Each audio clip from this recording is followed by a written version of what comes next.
Hey, what's going on, y'all? It's me coming at you again with another vid. Well, this is a post-fight review with Danny Garcia and Robert Guerrero bout for the vacant WBC welterweight title.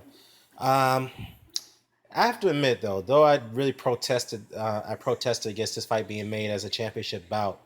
It did turn out to be a very good one. I mean, I'm not gonna put on the front on that. It did turn out to be a very good, high action and very good entertaining fight. I mean, both men were pressing, was slugging it out, trading shots left or right, whatnot. But well, first things first, let me get into it real quickly here. I had Guerrero winning the first 4 rounds because he was pressing the action and he had no respect for Garcia's power whatsoever. Nothing. I mean, Garcia was landing some effective shots here and there because if you notice in this fight, Garcia was fighting on the back foot. He was moving around in the ring. I mean, he was really, really being backed up. Because Guerrero again had no respect for Garcia. He didn't have no respect for his power. He just really walked through so many of his punches. I mean, especially in the sixth round when Garcia clipped Guerrero with a counter right.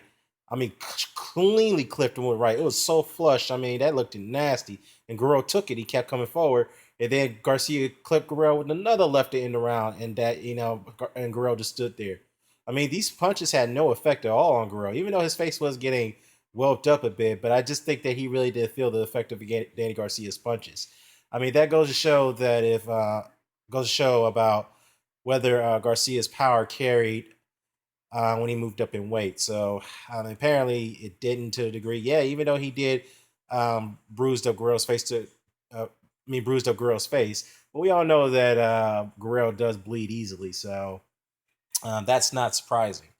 Um, Now, moving on to the last round, I'm gonna skip because I gave the other rounds to Garcia because he was counter punching, he was throwing combos and other angles. He was fighting very effectively, moving backwards. I'm not gonna deny that he was. But the one thing I have to say about Robert Guerrero is his fucking father. I think he needs to fire his father as his trainer, to be honest with you. Because why didn't he tell his son just to, you know what, you're pressuring too much, you're not giving him respect. What you need to do is you gotta have to make him come to you because he's anticipating. Talk about Garcia. He's anticipating you coming towards him, so that's why he gives him the ability to land those effective counter shots. Okay, you got to make if you're going to get countered to death all night, you're going to have to change up your strategy and try to box him in angles and not pressure him. Okay, so I just think that was a terrible strategy by Ruben Guerrero. I mean, I think Robert Guerrero, if he wishes to continue his career, he needs to fire his father as a trainer. I'm just being honest. Now, the last round, which is the 12th round, very entertaining round. Both men were trading shots at the end, had the crowds up, up on their seats. I mean, they were given a standing ovation for their performances and whatnot. And again, I have to say, this was a very, very great. It was a great fight, good fight. Okay, now onto the scorecards. All three judges scored at 116 and 112 in favor of Garcia. And yeah, I heard some people are protesting the decision because they felt that Guerrero won the fight. Which honestly, I can't see how because he faded after the sixth round. To be honest with you, he faded. So not sixth round, he faded right after the fifth round. To be honest with you, honestly, I scored the fight for Garcia 115 and 113, a little bit more closer than 116, 112, which is 8 rounds of four. But I wouldn't complain either if you scored it for Guerrero because it was a very, very relatively close fight.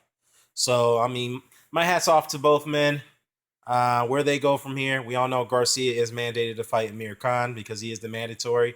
Uh, but he was asked who he wanted to fight next. He said, "Well, I'll fight anybody. I haven't ducked anybody." Well, that's kind of hard for Danny to say that because he did duck Amir Khan before this fight got made. So I don't know about that, Danny. You're not being very accurate there. You have some, you've been fighting a lot of past prime opposition ever since the Mauricio Herrero fight, or opposition that didn't deserve to be in the ring with you. So I don't know about the word about him claiming he hasn't ducked anybody, but it is what it is.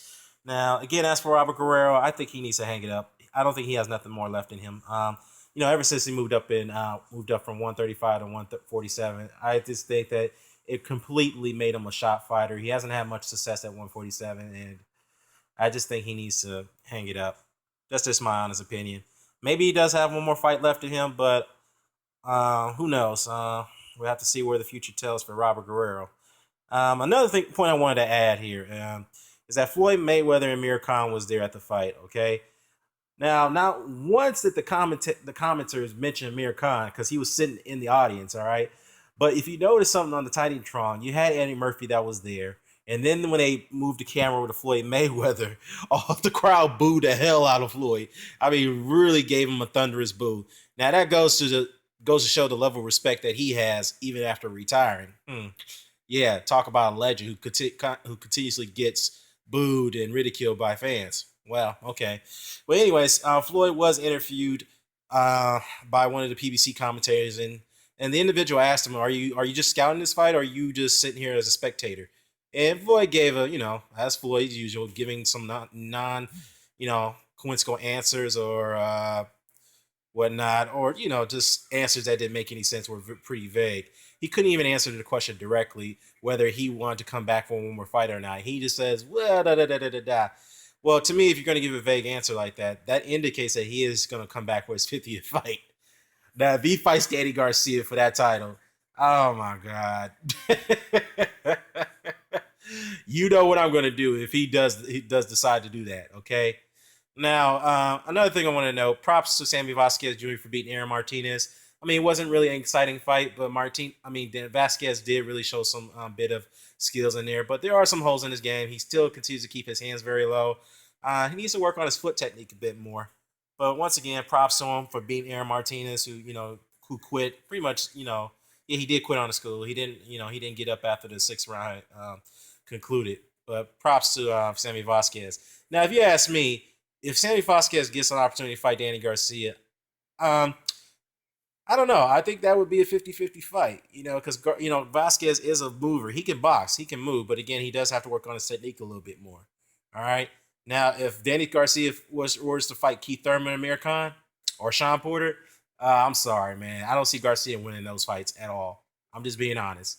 Okay. And honestly, now that he has a 147 title, well, he does have a mandatory defense against Amir Khan. So, um, like his father says, you know, why do you need to fight a prime opponent that you could rather than fight a guy like a Rod Saka and make more money doing that? Have a safe career. So, again, let me know what you think. Did you have the fight closer than what I had it? Do you think Guerrero won this fight, or did you think Garcia won this fight? Drop a comment below. Let me know what you think. Share, subscribe. Signing off. Peace.